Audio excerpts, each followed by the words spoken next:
Hello, feisty people. Welcome to the Women's Performance Podcast. I'm your host, Sara Gross, and over the next few weeks, we will be counting down to the Olympic Games in Paris with a special series called Croissants and Commentary, Moments on the Road to Paris.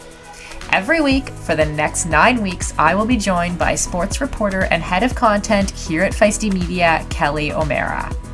Kelly and I will unpack all things Olympics. We will talk to athletes, coaches, and other experts about everything from peak performance to nutrition, delivering you all the hype every week. Then, once the Olympic Games begin, we will be recording daily podcasts live from Paris with all the behind-the-scenes info.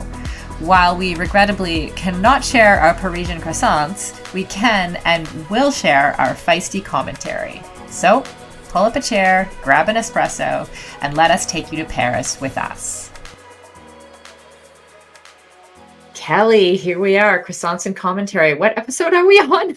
Number 5, Sarah. I can't believe you can't keep track. I can't keep track. Earlier I had like 10 meetings today, Kelly, first of all. So I'm very proud of myself, even for like being here and my brain's still half working.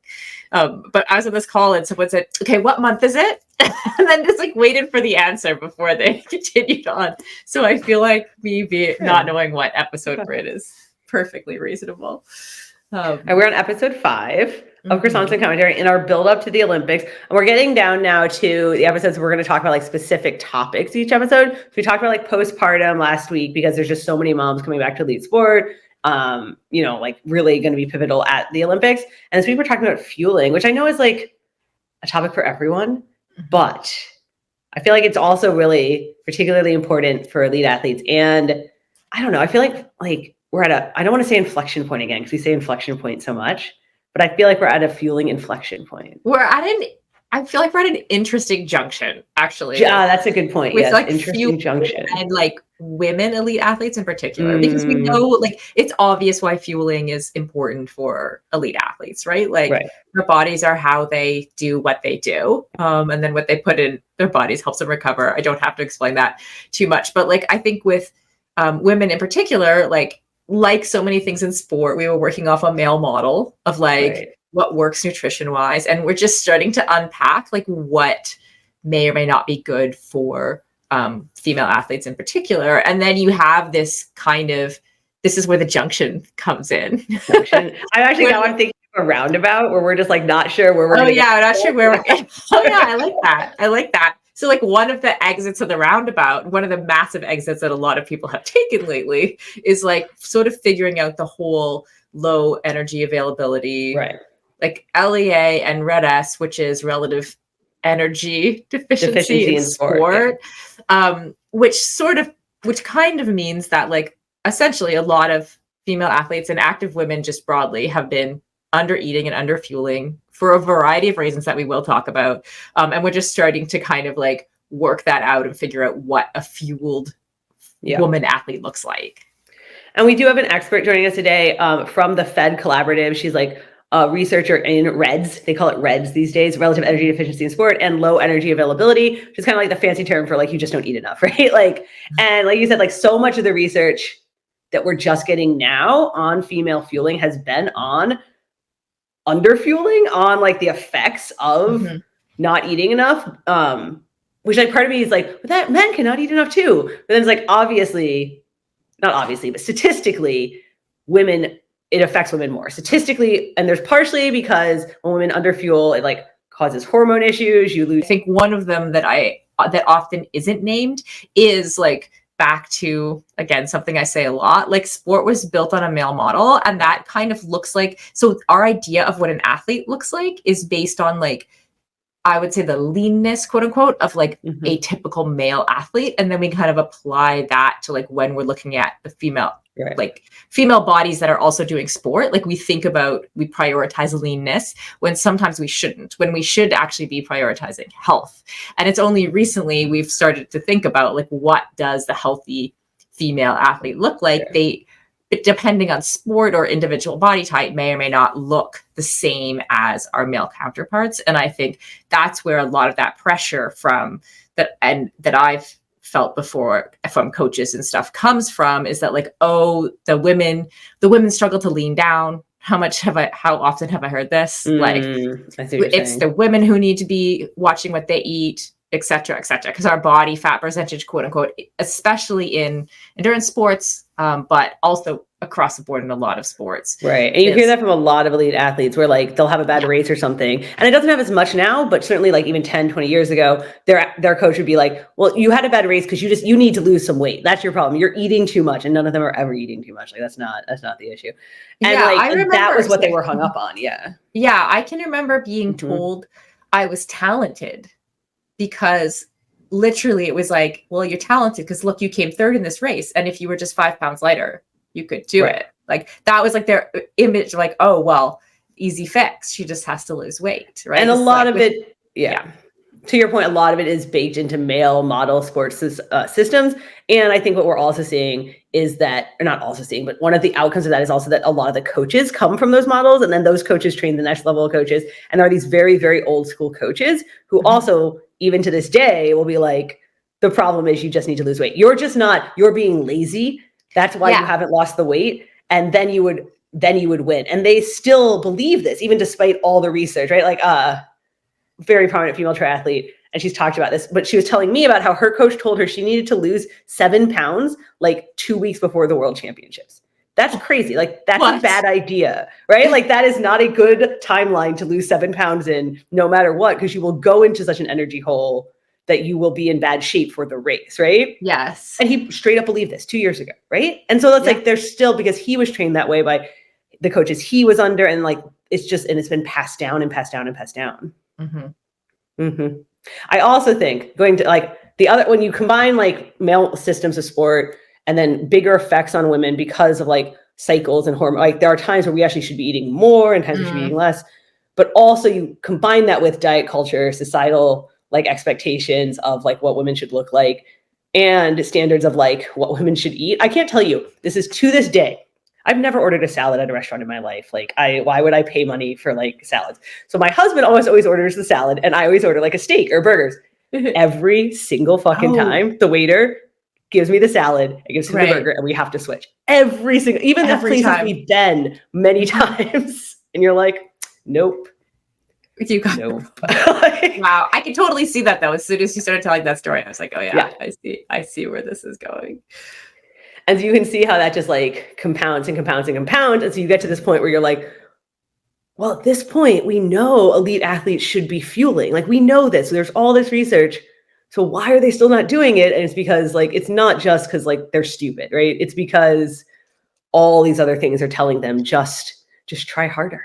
Well, and this is why, Kelly, like the very first online course we created for Feisty called Fueled. It's actually on sale now. So I am doing like a little bit of a plug, but it's new and improved now too.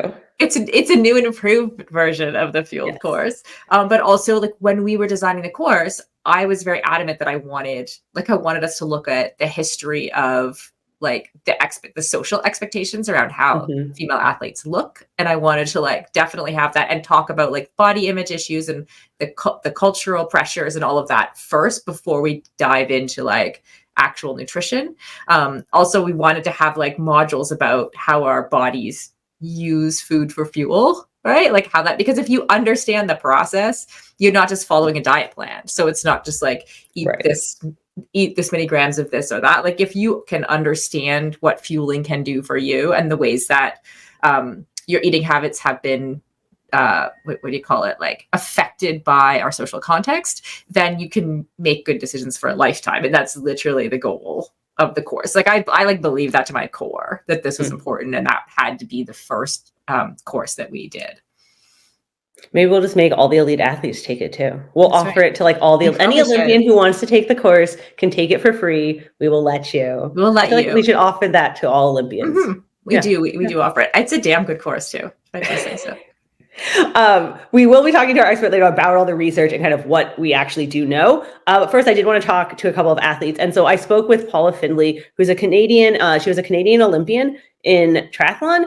And she did have like a lot of injuries, a lot of issues, like when she was a junior coming up early on, and has kind of transitioned now to longer course. And I think kind of also changed how she fuels, changed how she recovers, changed how she trains. And she talked to me a little bit about that.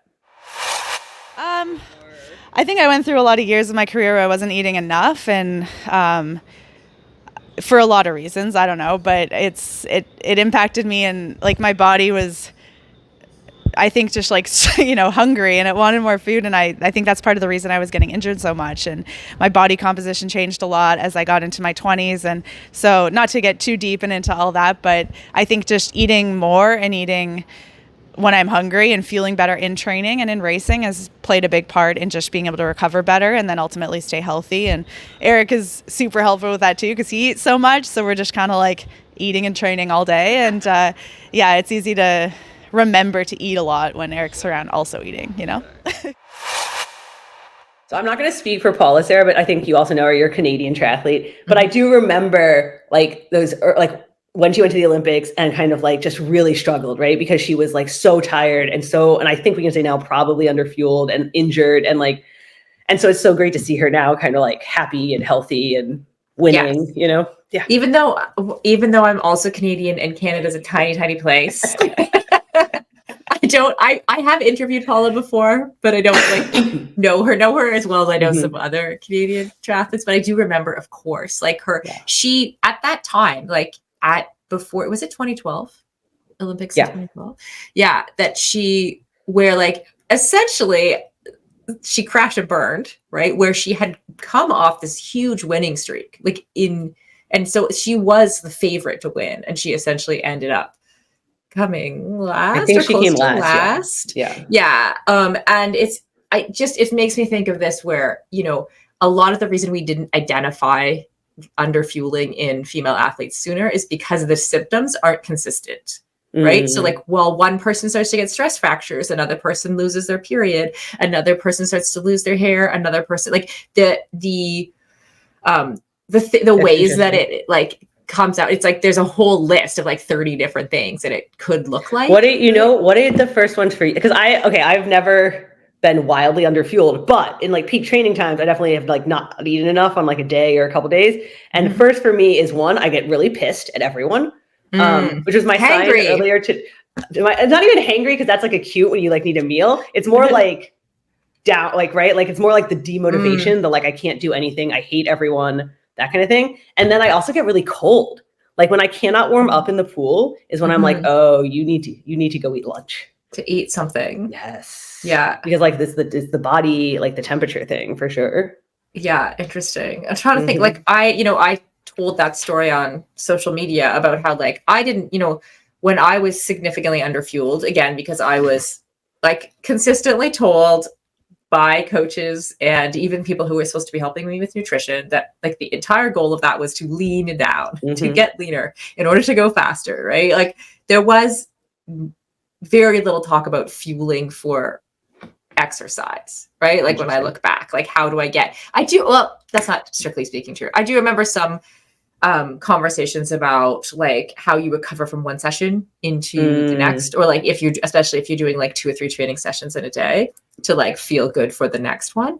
But a lot of the subtext there was about leaning down. Anyway, so like I had that story where like I didn't realize how significantly underfueled I was until I literally got to 20 miles into the marathon and like blacked out and collapsed, right? And in retrospect, and I didn't even realize until years later, where I was like, wait a second, like what? I never really had an explanation for what happened there.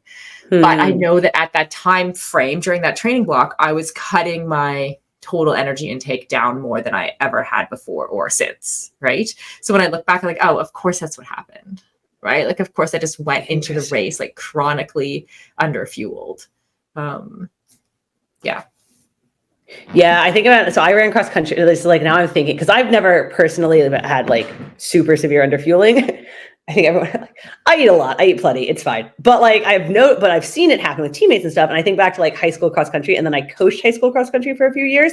And we have instances where girls would collapse. Like, and I remember one of my teammates collapsing like 10 feet from the finish line. And at the time when you're in 16, you're like, oh, it's because the race was so long. It was 16 minutes, right? Like she didn't put herself in a calorie hole in 16 minutes. In retrospect now, you can look back and be like, oh, she probably like hadn't eaten all day. Like that's probably what happened, because 16-year-old girls in the late 90s, like we grew up in the era of like 17 magazine and like what was the nothing tastes as good as skinny feels. And so like when I can look at the girls I coach and be like, oh, that's probably what, it wasn't the 5K race itself. It was that you probably were massively undernourished going into it, right? Yeah. So I think the question is that, like, we've talked a lot about like what not to do. Like, definitely we know, like, eat enough, you know,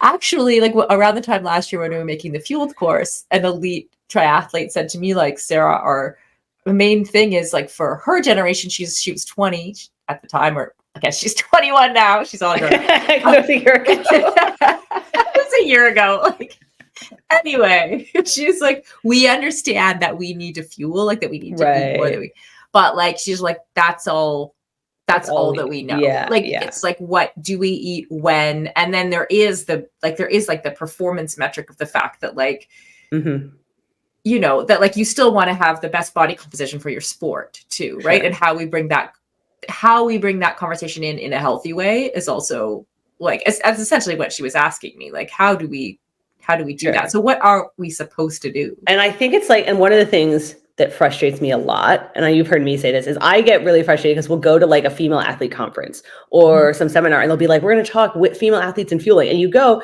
and all the research is still on energy availability or maybe carb availability.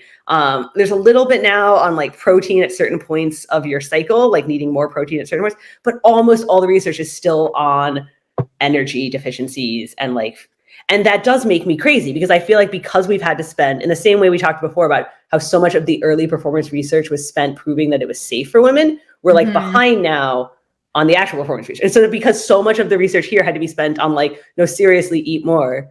Yeah. Now we're like behind on the timing and the macros and the like, what is the smart way to lean down for, you know, certain like weight-based sports, which like the men, this equivalent science on the men's side is certainly like pretty robust. Yes. Like I've seen some pretty robust, like very high end. It's not just like wacky podcast shit, right? Like the people who know what they're doing know what they're doing. Yeah. So you talked to an expert this week, right? Like, does she have solutions for us? She says we need more research, right? I mean, that's the problem, I think, of course, is that we need more research, because right now, I mean, they're only like, for example, she works a lot in energy availability research, right? And so they're just realizing that there can also be, even if you have overall energy available, you can be in a low carb energy availability, and that can cause issues, right? And so that's something that she's like done some research on and work on. You can also have that for protein and fats, but it's like less common because people obviously stay away from, not obviously, but people often have like a aversion to carbs. And so I think what she's saying, like, they're still just now doing research on like, what are the effects of that, right? What are the effects of, you know, like when people come in with certain risk factors, like how, and so it feels like we're still so far from knowing exactly how to fuel. Well, as the average middle-aged CrossFitter. Okay. There's a couple of things I live by. Would you like to hear them? Okay. This is the information everyone's been waiting for, I'm sure. But like, okay, no, there are two things that I feel like work really, really well. And I think it will stand up in the science. It certainly stands up with our experts in the fueled course. And one is like, actually reconnecting and being in touch with your hunger cues, right? Which some people will call intuitive eating, right? Sure. Which is like, I don't know, maybe intuitive eating takes it too far, but like understanding when you're hungry, when you're full, you know what happened last year when I had a concussion, that shit got really messed up in my brain and I couldn't tell when I was hungry or not. And then I would like, it was messed up. It was crazy. That's rough. Yeah. Because then how do you know how much to eat when? It doesn't feel as satisfying. Like, you know what I mean? So definitely like if you are someone who's been like following a certain diet plan or doing something, you know, like just being reconnected with those feelings, right? I think super important. And then also I think like the place where you can't do that, or the time when you can't do that, is immediately after exercise. So now, even though I literally do by my own terms, not very much. Like some days I'll do like a 40-minute run. That's literally my entire exercise for the day. Right. But I always still eat right after. I always like within that 15-minute window, I've always got like a little bit of carbs and protein going in. And that actually helps like reset somehow. Right. Like it helps, first of all, with my energy for the rest of the day, but also it helps me then once I have my shower, like I have my little snack, my protein, whatever. Sometimes it's a drink, like a smoothie or something. Or a bar.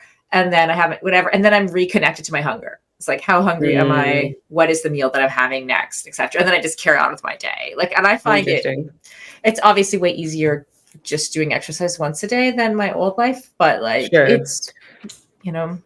I think there are a few good rules. I feel like we know at this point, we know that like fasted workouts don't really work for women super well. So it's like, even if you're just like eating as you roll out because I know a lot of people in the mornings, like they just like drive straight to the gym and drive straight to the pool, whatever.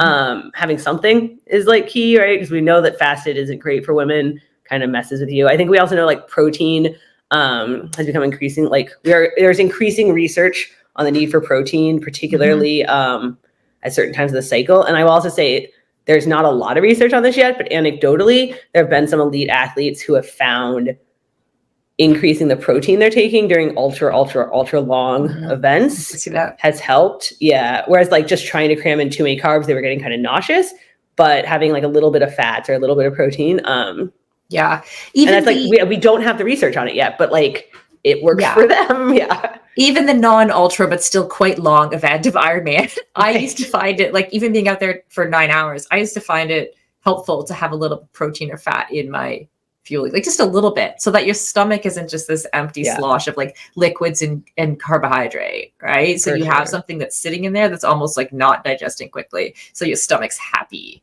I can see that. Do you do the, I think the tuning into your hunger cues is fascinating, because I have to say, like, I don't know exactly how, but I've definitely very much always been somebody who's like, what do I feel like?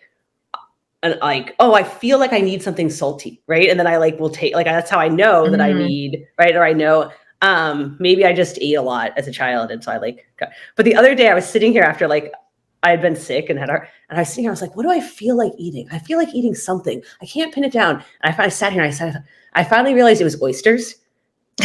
I was like, something about the salt and the yeah. I think, I don't know, the cravings are an interesting one, right? It's interesting because you do have some, like, it's just a craving, but I do find that in general, like when I want red meat, it's because I need red meat, right? Like there's a fundamental there for sure. Yeah, I've kind of come to trust that, as long as like overall you're right. Like you're not going to crave things that you never eat. No. Right? So like, you know what I'm saying? So like it's not gonna, if all you eat is burgers and mac and cheese, I don't know, like sometimes like my daughter, for example, like you aren't going to crave spinach all of a sudden, right? You only crave things that you eat. So that's, there's limits to the intuitive eating thing. You have to train yourself. I mean, like you have to learn, right? That's why like the whole, like, I mean, intuitive eating is like the fancy concept for it, but obviously like you learn through doing like what you like, what you don't like, all that kind of stuff. I mean, we're talking now about like what individual people can do, what research can do, like what more research, but there's also the whole, like at an elite sport level, we know this is still a systemic problem. Surveys vary between like 25 and 70% of athletes, depending on the sport, have some kind of disordered eating. So it's like, what can be done at a systemic Olympic IOC sport-wide level? Because I do feel like sometimes when we have these conversations about like, society just needs to change. It's like you can't mandate cultural change. Right. As much we as can keep talking about it so that we're like steering the culture. But I love to talk about that. But there are also some policies that people are trying, I think, which is interesting.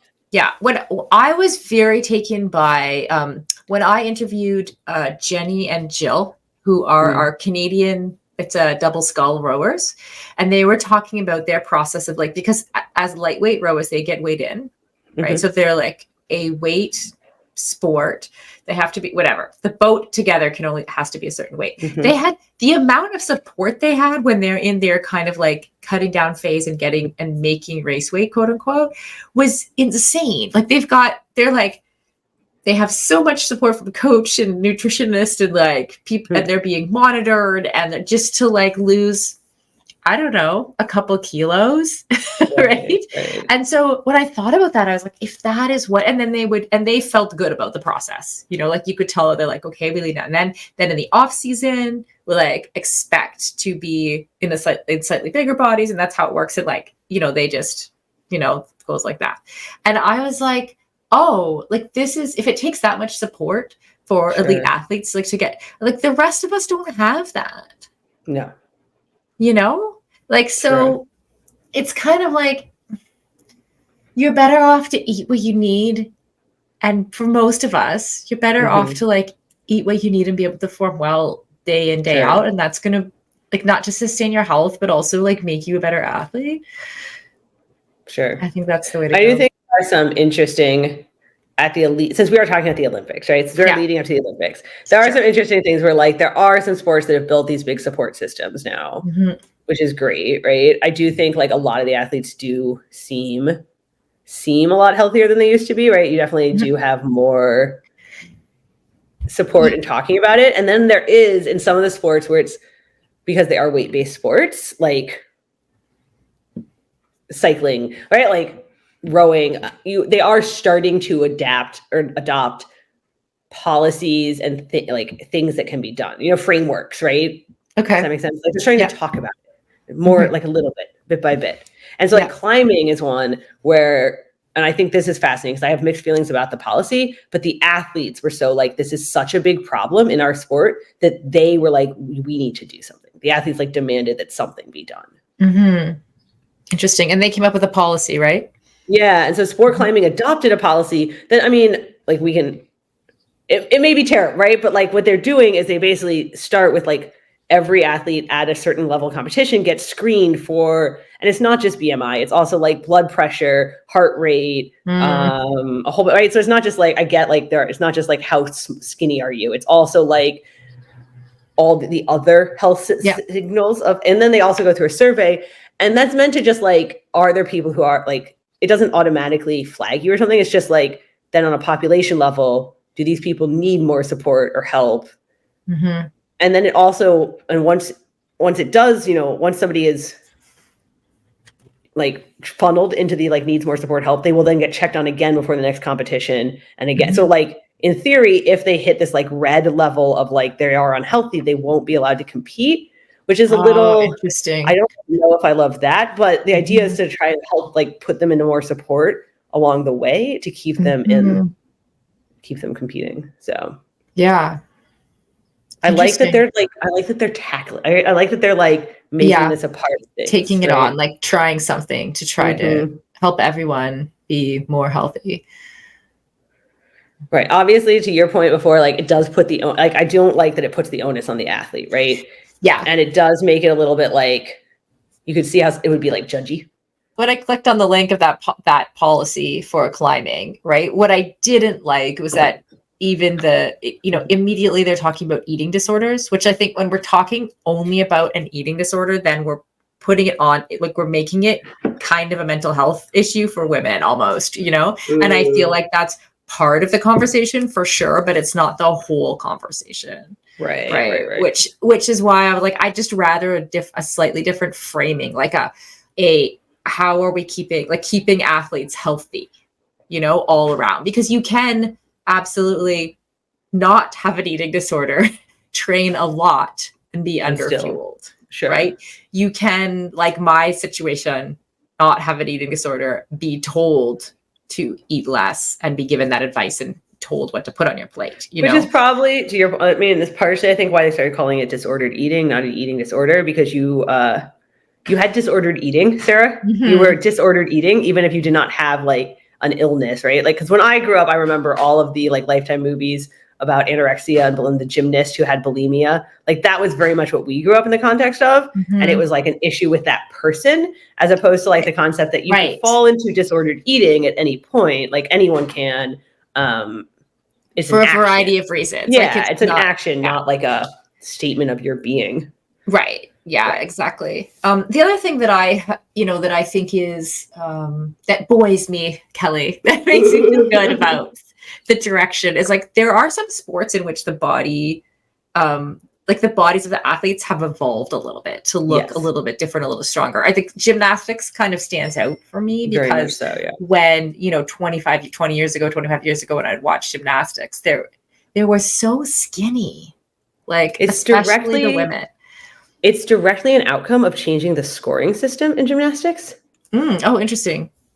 Yeah, because like how we got rid of the perfect tens when we were like maybe 15, 20 years ago. And now it like directly, and I'm not saying this is good or bad, right? Like I'm sure there's some gymnast expert who's going to tell me what's wrong with it. But the thing is that like, because now moves are rewarded for like being higher, more athletic, more powerful, it now rewards people for strength and power. Right. And as opposed to when it was the perfect 10, you had these like artistry components, which they still have, but it was more like, there was a limit, right, on like how high you could go. And now because it rewards for like athleticism more, as it should. It's that's pretty good. It's not like there are other issues too. We also got rid of like some of the worst gymnastics coaches, but True. Man, I shouldn't have brought up gymnastics. So I think we're just it has its whole dark real quick. It could go dark real quick. And that was a sport that I was like not in, but was super obsessed with watching. And again, like there were all the Lifetime movies about the gymnast who like had the eating was going to make the Olympics, but got the eating disorder. Watched all of those as a kid.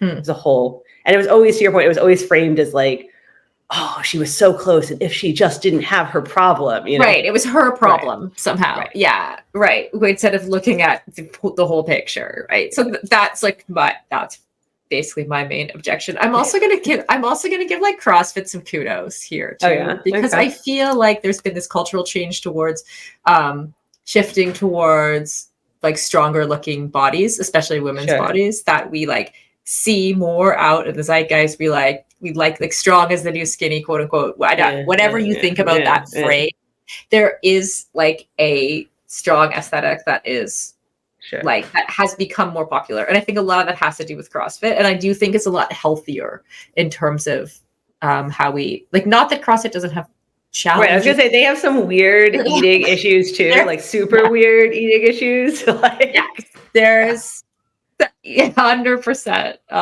But in terms of like just having, because I think ultimately we need like a wider variety of how we see, like how we understand what female athletes look like. Yes. But we did talk to an expert on kind of all of this energy deficiency, REDS, the female triad, and about all her research that she's been working on, and kind of what people should know, what they can look out for, all of that. So we're gonna hear from her, and hopefully, like, she gives everyone some insight on their fueling. Awesome. All right. So I'm joined by Melissa Lodge from the Fed Collaborative, who's been doing a ton of research on female energy availability and fueling. And tell me, so you were an elite runner and that's how you got into this research, or did it kind of go the other way around? No, you're exactly right. It kind of started as my experience as an athlete informed what I wanted to do later in life.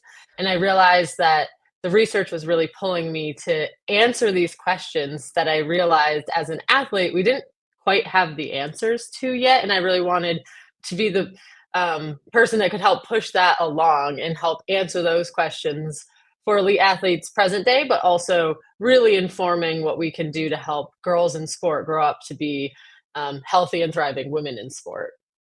What kind of questions and issues did you see in running? I mean, I know like I could guess, but what were the things that kind of led you down this path? Yeah, exactly. So as you alluded to, there's several, but my experience really came through the lens of my work in low energy availability and relative energy deficiency in sports, through eating disordered eating problems that I was suffering from as an athlete and that I saw my teammates go through. I knew that the pieces were there to put together what was happening in my own cases, but like I couldn't quite like put it together for myself. Like when I saw in a teammate, I knew what they would need to do, and I knew that the answer wasn't much different for myself.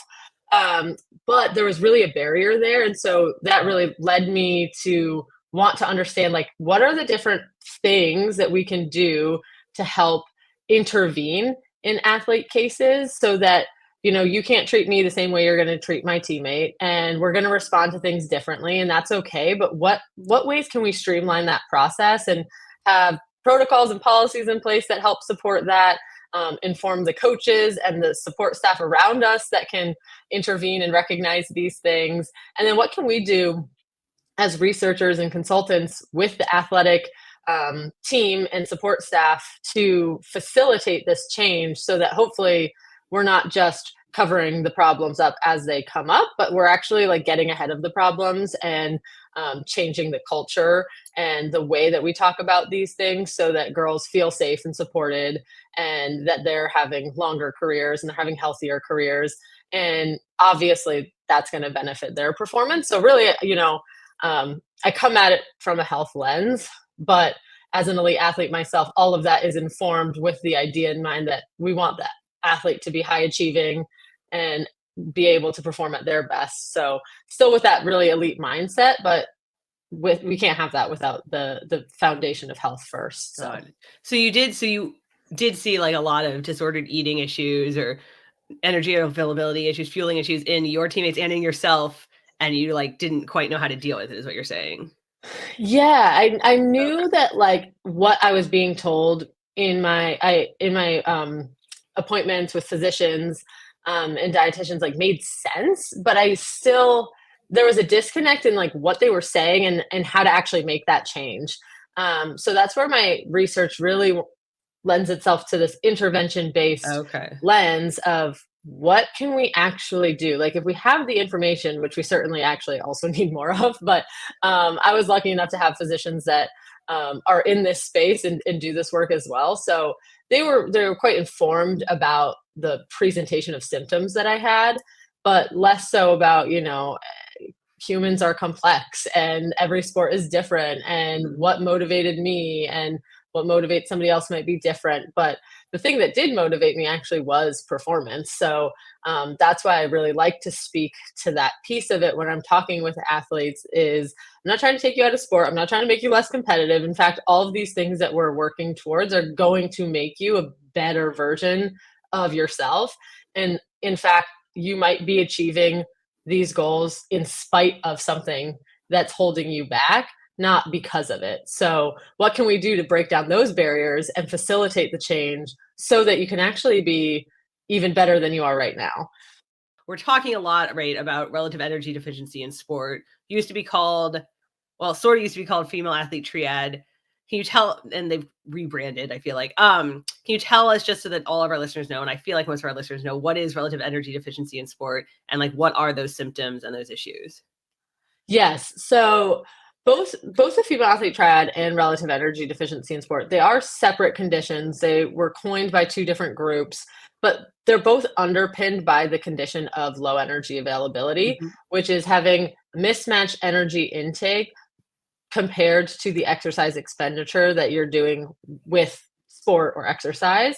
And you normalize that to fat-free mass to get your actual energy availability status. And that's what then leads to impaired physiological functioning if it's below a certain, what we used to think was a threshold and now is probably more individualized as far as like the cutoffs and the spectrum of the energy availability itself. But what they've recently updated in the REDS consensus statement is that it's exposure to problematic low energy availability. So really that energy availability that's prolonged and severe in nature that leads to the impairment to detrimental health and performance outcomes. And the model, the health and performance conceptual models of REDS are these like spoken wheels that have a numerous amount of health and performance considerations, but some of the key ones are like decreases in energy metabolism, reproductive function, musculoskeletal health, immunity, glycogen synthesis, and cardiovascular hematological health. And then when we think about that as far as performance outcomes, we usually see increased injury risk, decreased athlete availability, impaired endurance and power performance. And these can all happen together and, lead to worsened outcomes if they compound, but they can occur individually as well, which is why this syndrome is quite complex and it's really hard to characterize, diagnose, because there could be a lot of different things going on, but really it's underpinned by that exposure to problematic low energy availability. You mentioned there, the new REDS consensus statement, which came out last year, which kind of, I think last year, right? Was designed to help people kind of understand that continuum that you're kind of mentioned, like with all these different. And what I took away from it was that there's like a very vast. I'm making hand gestures, but a very vast like scale chart where it's like, well, you could have some of these symptoms and some of these symptoms, and some could be more severe and some could be less severe. But it was kind of like how it all added up together, right? And so can you tell us like exactly. what are some of those? Yeah, what are some of those so that people can be aware, like what are some of the things they should look out for? Yeah, what should they look out for? So I can hit on some common ones because as you mentioned, right, like the outcomes will present differently for each individual and they might be scaled differently depending on the status of low energy availability or the resilience of that individual. But the common ones that actually came from the Female Athlete Triad work that had preceded REDS was really around impaired reproductive function and impaired bone health. And so really common signs and symptoms that we'll see is any disruption to the menstrual cycle. And typically people think of that as losing your period, which is the easiest of the red flags to notice if you are eumenarcheic and you're naturally cycling, and then you notice that you lose that period that you once had. There's actual feedback for that. Like we can visually tell or understand that experience. But there's also things that kind of are underlying that are less easy to identify. So things like anovulatory cycles, you wouldn't know that unless you're tracking ovulation. And even if you start tracking ovulation, you might not know exactly where yours fell normally and things like that. Other things like menstrual irregularities, so whether or not bleeding patterns have changed, whether or not length between cycles has changed, and then other things like that you wouldn't notice unless you had a full workup, like LH concentration, luteinizing hormone concentration, estrogen and progesterone deficiency, reduced testosterone, things of that nature that really you would need more of a formal workup to identify. And then other things that the reproductive function impairs most commonly can be the bone health, and really easy, especially in my sport of running, to identify a bone stress injury, which might then lead to further workup to get a DEXA or a bone mineral density scan, where you notice that you're either falling off of your expected bone accrual if you're a younger athlete, or if you're an adult athlete being below a recommended Z score for bone health. But then we have other things too, like impaired GI function. So things like abdominal cramps, bloating, alterations in bowel movements. These are things that people, in sport at least, I feel like talk about more often than other folks, but that we've kind of normalized in some way, shape, or form. So definitely something to keep an eye on. And then impaired energy metabolism obviously is so relevant in this case when we have low energy availability. So we're leading to these consequences to our regular metabolism, our regulation of it. And things like T3, you wouldn't pick up unless you got a blood panel, but that's being written up more often. So sometimes when people feel lethargic or fatigued, and you suspect that it could be iron deficiency, which might also be linked, not to make it more complicated, there's more physicians that are throwing T3 on the blood panel, just because we know that these conditions are more prevalent than they either used to be or than we recognized previously. And then other things like resting metabolic rate, which really you wouldn't typically get, I don't think, just from your physician. They don't typically what's it called? Order like a workup for RMR. You can do it in the research setting. So a lot of research has used RMR as a surrogate of low energy availability. And then you have other things, right, that I alluded to, hematological, like iron status. in my sport of running, track and field, we do have a lot of our endurance-based athletes go to altitude for training. And so maybe something that you might notice that if you're not getting a blood workup or a blood panel done is that you have a reduced response to altitude training. And that can actually be compounded by the fact that you require more energy at altitude. So if you're not fueling well at sea level and then you go to altitude and you're still not feeling well, you're kind of creating this unfortunate storm of events to happen. And then there's a couple other things that have been a newer focus in the 2023 consensus statement as far as health outcomes with urinary incontinence, impaired glucose and lipid metabolism. And then we always had a focus on mental health issues when we spoke about low energy availability in REDS, but really it focused on like the psychological overlap of eating disorders, disordered eating. Now we have focus again on anxiety, depression, and how these conditions can be comorbidities of one another. So we really want to make sure that we're doing that work with the mental health issues because that will really inform intervention-based work. So if you have somebody that is expressing another mental health concern on top of low energy availability or REDS, that's going to be a facilitator or barrier for change. So really understanding what that looks like for an individual can help inform how you handle their case and then what those treatment strategies can look like and who you want to involve in your treatment team. And then other things like neurocognitive function, we previously didn't really speak about how that could impair health or performance, but those are really linked. And that some early work has shown that that could be underlying with the low energy availability and REDS in certain athletes. Disturbances is something, again, that they've added, but we really need a lot more work in understanding exactly why that is, where it's coming from, what the mechanism is there. And then other things that we've persisted in the models with over time: impaired cardiovascular function, reduced skeletal muscle function, impaired growth and development, and reduced immunity. There's actually been a lot of work in preparing for things like the Olympics or championships where elite athletes are experiencing increased infection or illness susceptibility.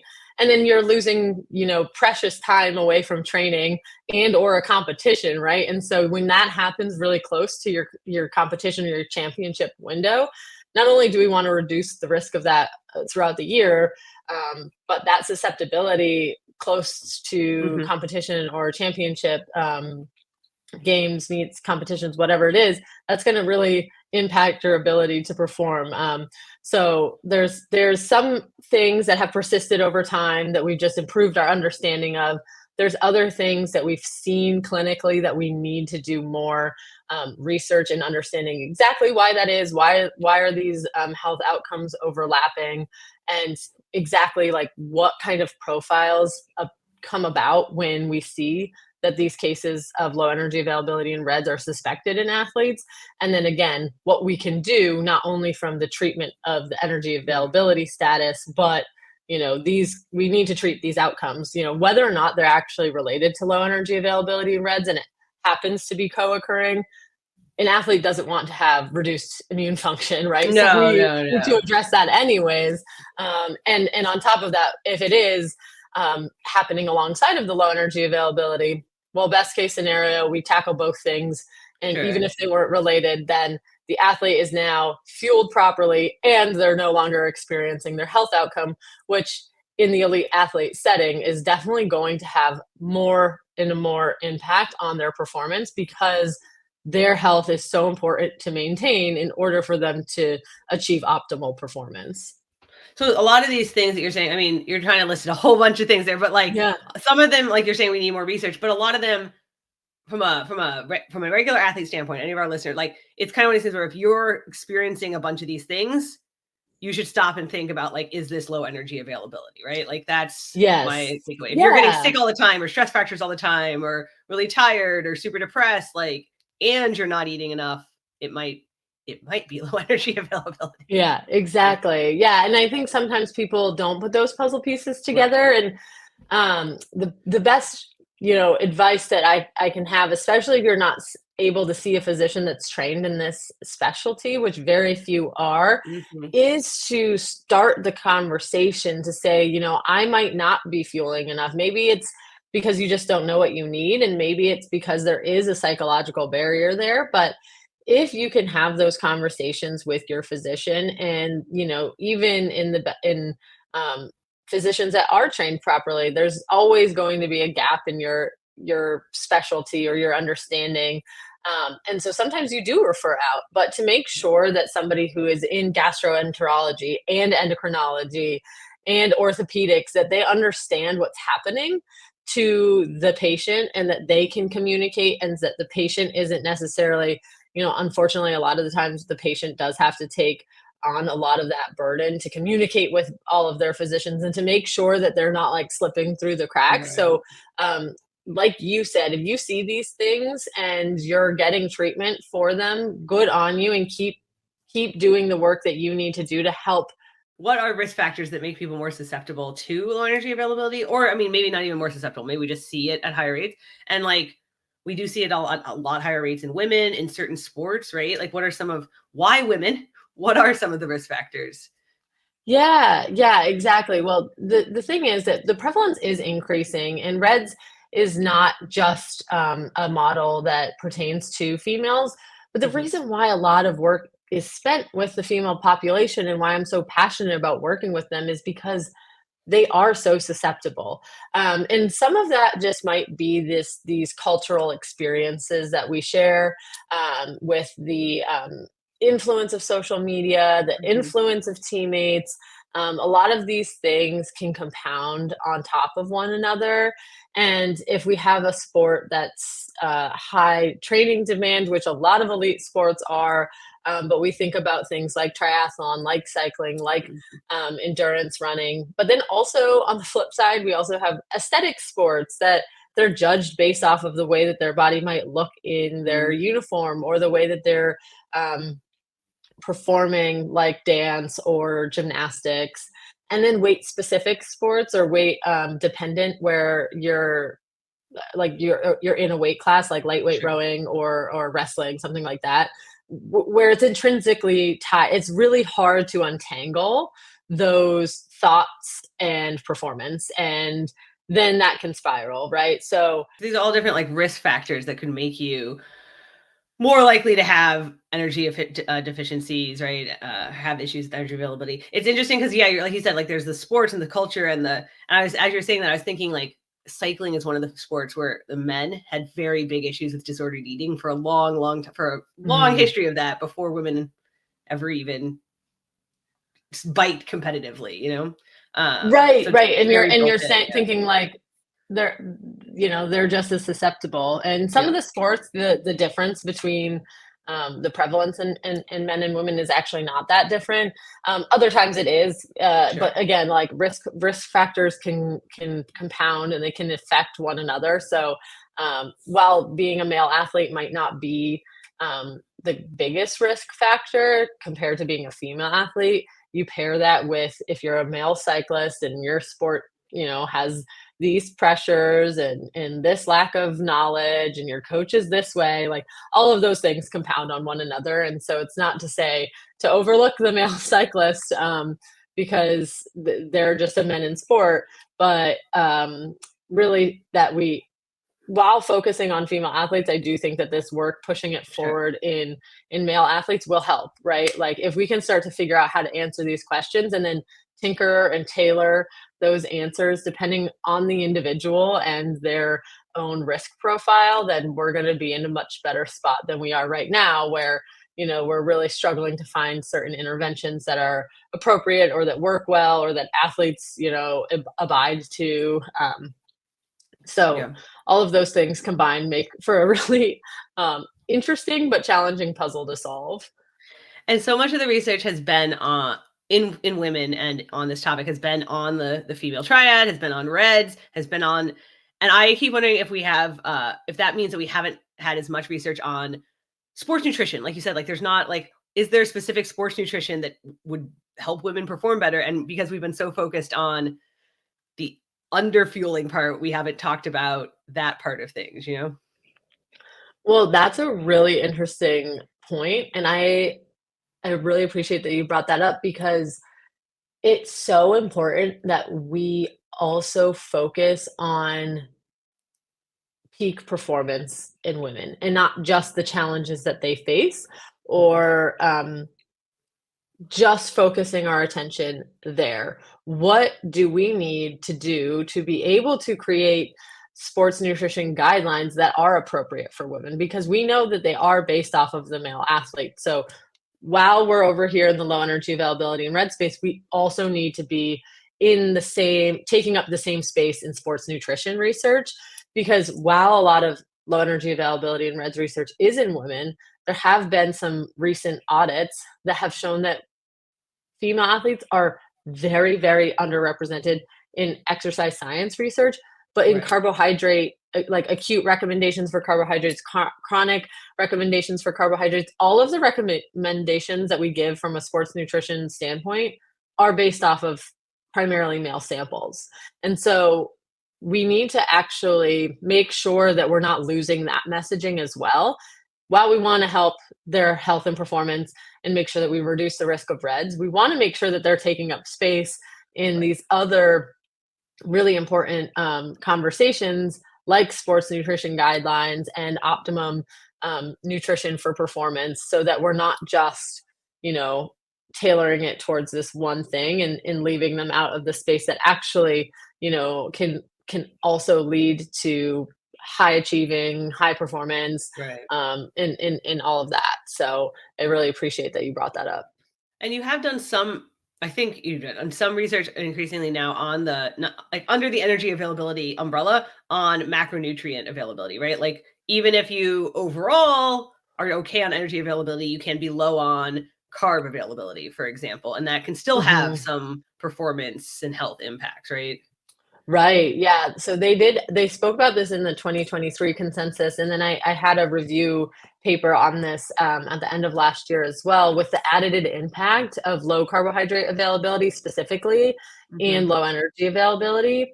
And like you just mentioned, it's this idea where you either aren't eating enough energy. So that energy has to come from somewhere. And most commonly it comes from a lack of carbohydrates. Sure. And so now you have two things co-occurring that could impact the development of reds more adversely. Or you could have a case where an athlete is actually achieving their optimum or necessary sufficient amount of energy, but they're still underdoing it with carbohydrates, and they're experiencing some of these overlapping symptoms with low energy availability in reds, not because their energy availability status isn't sufficient, but because their carbohydrate intake isn't sufficient. And we do see this a lot in female athletes, where there's a fear of carbohydrates, or there's a lack of appreciation for how much that actually looks like on your plate or throughout the day. And so there needs to be, again, more education there about what that looks like. So whether or not it's intentional or unintentional, we're covering some of those gaps, but then really understanding what that impact is. I always say that we do need to focus on the energy first. So get it in when you can and how you can.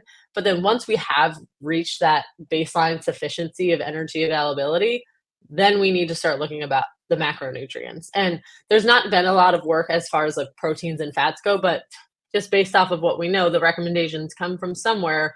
We would have to imagine that that if we're underdoing fat and protein, we might have separate concerns, but still concerns. So we really want to understand the motivation for why that might be, so that we can really challenge those thoughts and behaviors, and then improve that energy intake across the macronutrient, the fats, the carbohydrates, and the protein. And I wanted to talk about how some of the sports are starting to try and deal with it. Like we were talking before about climbing enacted a new policy to try, because they had such a big problem with disordered eating.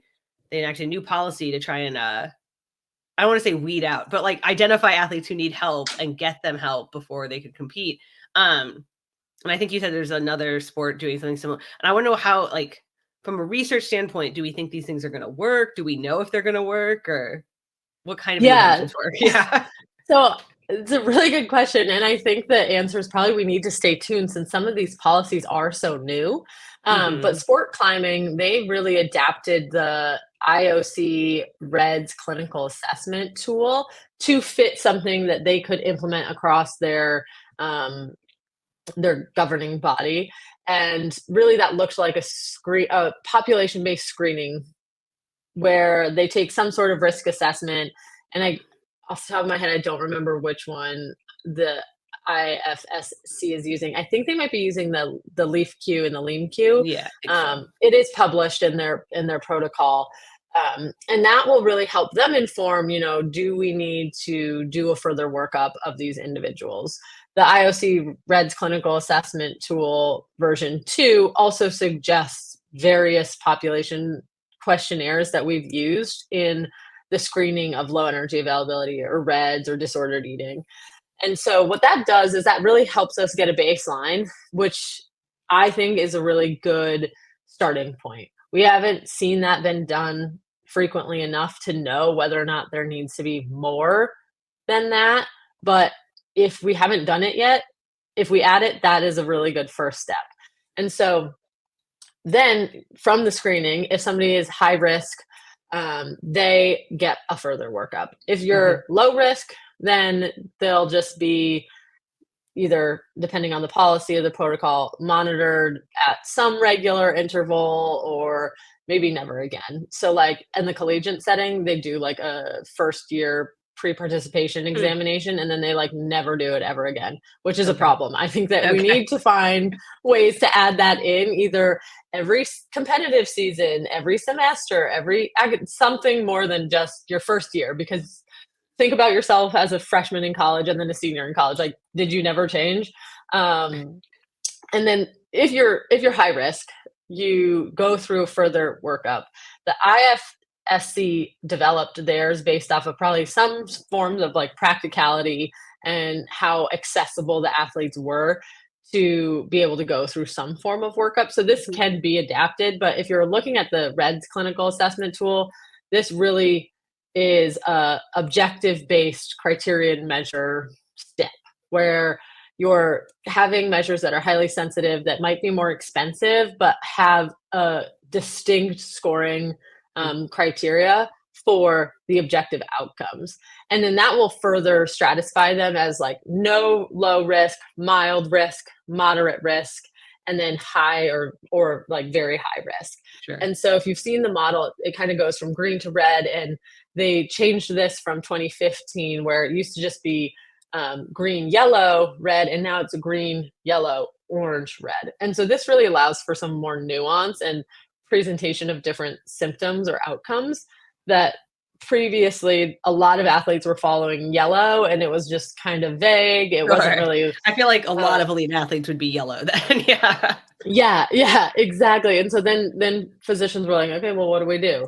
Right. And so now there's also more treatment and like return to play guidance based off of how an athlete scores. And so I always really try to highlight to athletes, this is in your best interest, and what done well and with a protocol in place that's followed properly.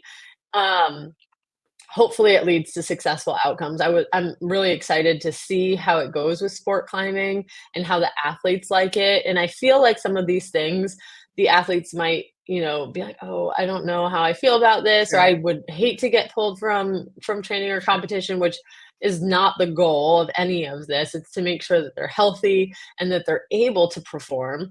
But I also think that some athletes like really would like to know that people are looking out for them. And I hope that that's how this can feel when it's implemented properly, because even if you're yellow, you could be in, which is like kind of mild risk, you could be in full training and competition mode, but you might need to just be monitored more regularly. You might want to keep an eye on some of the markers that are making it so that your screening is yellow. This could be something simple, like if you have a high risk bone stress injury, you might be yellow, even if you present with no other outcomes. And as you would proceed normally with a bone stress injury, you're getting that regular workup, making sure that you're healing properly and that your return to play went according to plan. But if you have more moderate to high risk, you're in that like orange zone, you might have to alter some aspects of training or competition. And that's going to be at the discretion for the individual athlete, right? It's not just to say, oh, you're orange, you're not training anymore. And I think that that's what some of the previous like disordered eating protocols have done, is just pull athletes away from their training environment, away from competition. And not only does that not either allow them to exercise or participate in their sport, but it takes them away from their support team, their coach, their teammates. And that's not really had, more so anecdotally, that has not had really successful outcomes. I haven't really actually seen much of the eating disorder research on that. I don't know if much of it exists actually. And then red, we're going to have some, like if you're very high or extreme risk for reds, you're going to have some really significant training and competition modifications. Not always, not forever, but we really need to get a hold of the sufficient energy availability. So obviously in that equation, exercise energy expenditure plays a role, so we can't discount it entirely. But there's plenty of people who, when they're at risk, can adjust energy intake enough to be able to have a high training load or their previously determined training load and resolve the issues. So I don't want athletes to think that this is, like a scary thing, that they shouldn't go through this process, that protocols shouldn't be in place, because there is some room for nuance, right? It's not like, oh, you're this, now no training or no competition, or you can't do that, or you can't do this. It's really safeguards in place. It's almost like it's like guardrails to make sure that we're like in the place that we need to be, or we're going in the right direction, and that we're making sure that we're keeping an eye on things, rather than, oh, you can do this and you can't do that. I think that ski jump also has a really interesting policy that's actually been around a little bit longer. And I don't personally know any ski jumpers. So if anyone knows somebody who has anything else to say on this policy, but ski jump is a very weight dependent sport. So it's the one where you're like flying down the mountain, you jump. And so your body weight does have an effect when you think about physics, about the jump.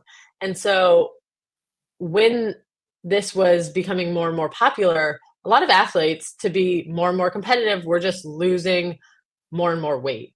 And that was helping with their trajectory in the air. Short term. And so it was really hard for them as a sporting body to like tackle this issue.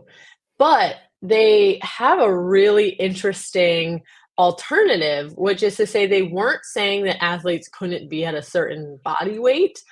But if they fell below a certain body weight or BMI, they added length to their skis to offset the advantage that they would get from having a lower body weight. And so basically they're adding length, so they're adding that drag or resistance, and they're also adding weight to the skis, so that any advantage that you might theoretically get from having a lower body weight was offset by their new policy around the length of their skis. And so one, the way and the mechanics of that event allowed that to be a policy that you could implement, and it was pretty easy to administer. But I would love to see how we can adapt or translate that type of approach with other sports, because they're uniquely suited to that's interesting, to manipulate something that was equipment that was being used. But how could we maybe take some of those lessons and implement it into other sports who might have similar problems, especially those who are really looking to manipulate their body weight in the name of performance? I would challenge that just based off of the Reds research. But what other safeguards can we put in place to make sure that any of that theoretical advantage is neutralized by our policy. Yeah, So it's that one is interesting. really, I love that one. I mean, it's unique to the sport itself, but I just think Sure. like what a testament to how I think it's I don't remember what their federation's called, but that federation, took it upon themselves to then say, this is becoming a really big issue and we can't sit back anymore and just let it happen. We need a protocol or a policy in place so that we're making sure that these athletes aren't, sacrificing their own health in the name of performance. And the last question, as we go into the Olympics here, how common do you think these issues still are? I know that's a very broad question, but I was like, part of me, because I was watching gymnastics, and part of me was like, they look so much healthier than they did 20 years ago. I was like, I feel like we've improved in some ways. So, but I know some of the mass meta surveys are saying they still are super common issues. They still are super common issues. I hope that maybe we are still moving the needle in some way, shape, or form to have athletes that maybe feel more empowered or can take the onus on. I think people are talking about it a little bit more than they used to. So one that kind of leads to it being more diagnosed or more people are willing to disclose the information that previously they might have just lied on screening surveys or things of that nature. As far as low energy availability and REDS research goes, obviously it's so population sport dependent, and the methodology and the research is really can affect some of these figures. But we see that the prevalence is around 23 to 79, 80%. So it's quite high. And there was a recent meta-analysis in eating disorders in sport, and it showed that 1 in 5 athletes will develop or are at risk of developing an eating disorder in their lifetime. So that's still quite high, and we'd really like to see that go down. There's a lot of work that's being pushed in this direction. I think athletes are talking about it more. They're finally calling for the research themselves, and I think that hopefully we get to this place where other brands or federations are starting to help tackle this problem, and they're taking it on too, because I really think that you can't kind of like lift up these athletes and celebrate their performance around something so spectacular as the Olympics without caring about their health too. And so I hope that we start to see these conversations shift around these topics, and that we have athletes who are advocates in this space who realize that you can do it a different way, and that way is actually probably the best version of themselves that they'll ever be as an athlete. And then later on, across their lifespan, keeping them a healthy person outside of sport when they retire and go on to live their lives outside of high performance. Right. Yeah, it'll be interesting to see how it kind of evolves over the next, so many years. So agreed. I'm really hopeful, and I hope that we can all work together to help solve some of these problems and really make athletes healthier, happier, stronger, and again, not sacrifice performance. I think we can do it all. Maybe that's optimistic, but I'm convinced that we can do it all at once. Well, thank you so much for chatting with us, and we'll include some links to some of your research and to the Fed Collaborative in the show notes. Yeah, thanks for having me. It's great.